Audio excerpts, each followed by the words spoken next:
ইরানের আয়াতুল্লাহ খামেনিকে সরিয়ে দিতে চায় তারা। উনি আমেরিকাকে সবসময় বিদ্যাঙ্গুল দেখিয়েছে। উনি ইসরায়েলকে কোনোদিন পাত্তা দেয় নাই। আমরা প্রয়োজনে ভাত এক বেলা কম খাবো, তারপরও যুদ্ধ বিমান লাগবে, ঠিক কিনা? জোরে কথা বলেন। আমরা কাউকে মারবো না, কিন্তু কেউ যদি আমাদের মাথার উপর হাত দেয় তখন আমরা তাকে জবাব দিতে হবে। এখন আপনাকে আল্লাহ কি বলছে? আপনি যদি কোরআনুল কারীম পড়েন, সূরা মাইদার 51 নম্বর আয়াত পড়েন, আল্লাহ আমাদেরকে 1450 বছর আগে আমার নবীর মাধ্যমে সতর্ক করে দিয়েছে।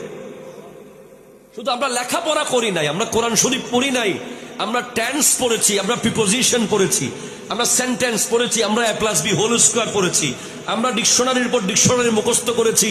আমরা কোরআনটা পড়ে দেখি নাই, যদি দেখতাম ওখানে স্পষ্ট লেখা আছে, ইয়া আইয়ুহাল্লাযীনা আমানু লা তাত্তাখিজুল ইয়াহুদা ওয়ান নাসারা আউলিয়া, হে ঈমানদার, ইহুদি নাসারাকে বন্ধু বানাবে না।